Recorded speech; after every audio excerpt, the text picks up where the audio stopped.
2025, March 5th, Wednesday. Division exacerbates crisis. Labour Party stuck with wasteful wrangling amid ongoing political turmoil. Economic woes.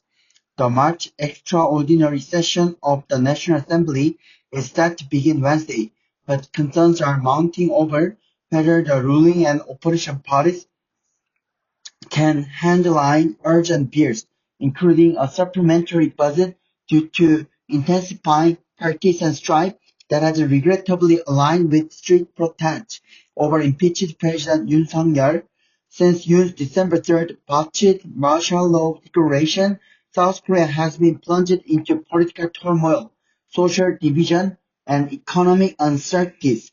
At a time when the country badly needs the national unity and reconciliation to deal with pressing challenges, the rival parties continue to wrangle over Yoon's impeachment and other national issues, in some cases exacerbating social and political conflicts.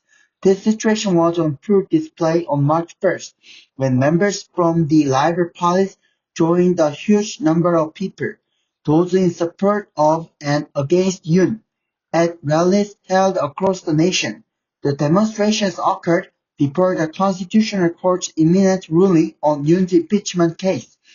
Dozens of lawmakers from the ruling People Power Party gathered in Yeouido and Gwanghwamun, Seoul, joining two different rallies opposing Yoon's impeachment and calling for his reinstatement. The two protests, organized by conservative groups, drew together an estimated 120,000 participants, according to police.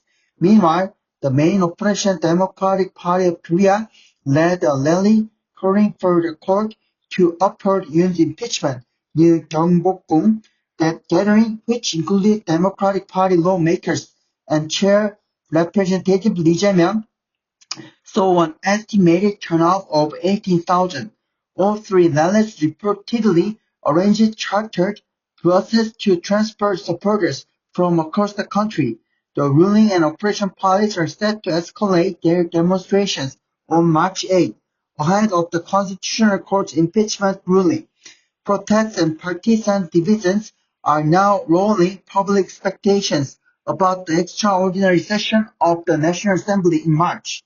It is feared that the ruling and opposition parties may fail to reach a compromise with each other, as they did in the February extraordinary session, when they failed to hammer out agreements on the supplementary budget, pension reform, inheritance tax adjustment, and the Source Special Bill on Semiconductors.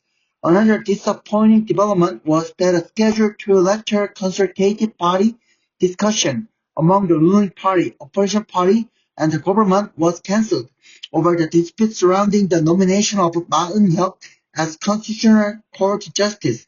With political circles in this state, it turned out that public perception of social conflict in Korea reached its highest level last year.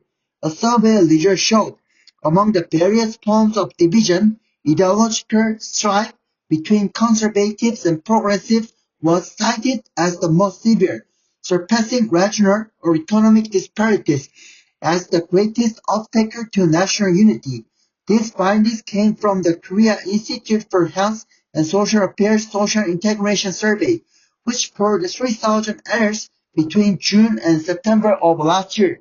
When ideological conflicts seep into everyday life, moderate voices of reason tend to fall silent, and social divisions can deepen. If such polarization persists, concerns grow over whether the nation can heal from the wounds of the martial law, crisis, and impeachment process and achieve meaningful social cohesion. Korea faces uncertainties so formidable that even a united front would struggle to navigate them.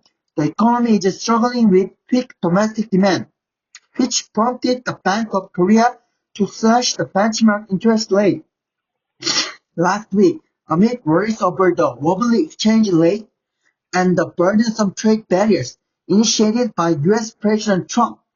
Given the gravity of the situation both at home and abroad, Korea's political leaders must realize that the dire consequences of fueling discord and division is only to jeopardize the very future of the country.